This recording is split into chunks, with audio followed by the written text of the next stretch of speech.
نحن نقص عليك أحسن القصص بما أوحينا إليك هذا القرآن. بسم الله الرحمن الرحیم.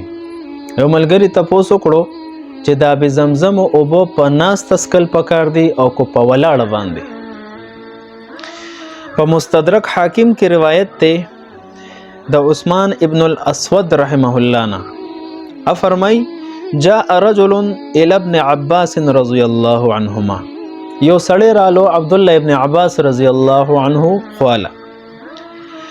فقال نو عبد الله ابن عباس سے بتو فرمایل من اين جئت کم زین رالی.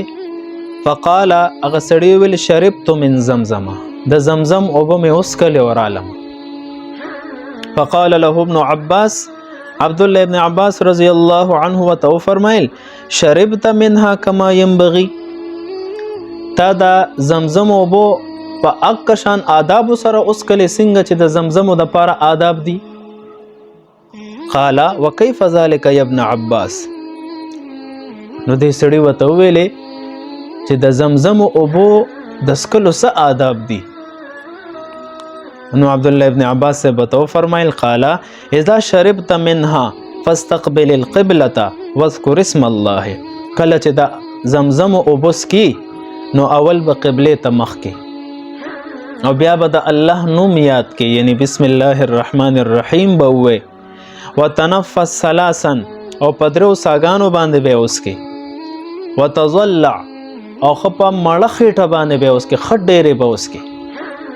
فاذا فرغت منها چې کله ته د زمزم د اوبو د سکلو نه فارغ شي فاحمد الله نو بیا به د الله حمد ادا کې الحمدلله به وي.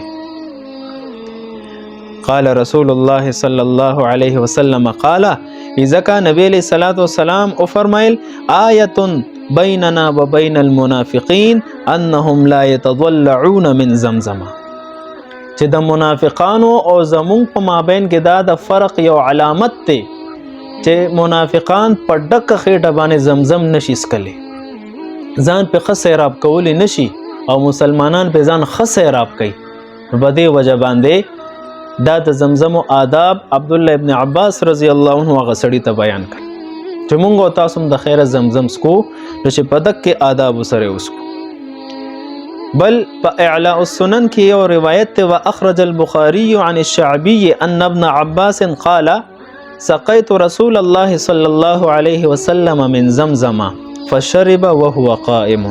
عبد الله ابن عباس رضی الله عنه فرمای چې ما نبی علیہ الصلوۃ والسلام باندې د زمزم او بو اوس کولې یعنی جام کې یا ګلاس کې مې د زمزم او بو ور کړې فشرب وهو قائم نو نبی علیہ الصلوۃ والسلام په ولاړه باندې د زمزم او بوس کړي. نو دې روایتو په تناظر کې زمو علما فرمای واستحب علماؤنا ان يشرب ماء زمزم قائما چې د زمزم او بو په ولاړه باندې سکل مستحب دي. نو کو یو سړی په ناس ته اوس کی نو عموم جایز دي خو مستحب دا دي چې په ولاړه باندې اوس کو قبله ته مخ کی. د نور اوبو باره کې حکم دا دی چې په ناسته باندې بیس کې او د زمزم باره کې حکم دا دی مستحب دا دی چې په ولاړه باندې اوس کې. نو دې کې حکمت څه دی دی ولاړه کې.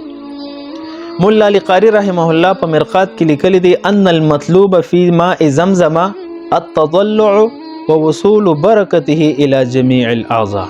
حکمت پکې دا دی چې د زمزم په اوبو سره اولنې حکمت دا دی چې انسان په ځان خموړ کی ځان په ښه سیراب کی.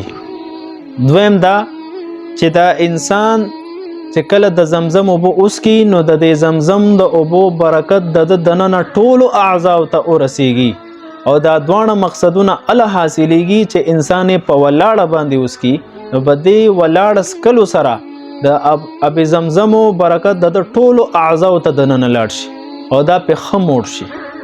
نو دې کې دا حکمت دی او زموږ علماء لیکلي دي آب زمزم دونه برکتي اوبه دي چې د آب زمزم په اوبو کې د عام اوبو هر څومره کثیر مقدار کې ور واچولې نو د آب زمزم هغه لږ شانت اوبو برکت د کثیر اوبو ته منتقل کیږي او دکې اوبو ته هم د اب زمزم اطلاق پکېږي، د ټولو ته اب زمزم ویل شي. والسلام.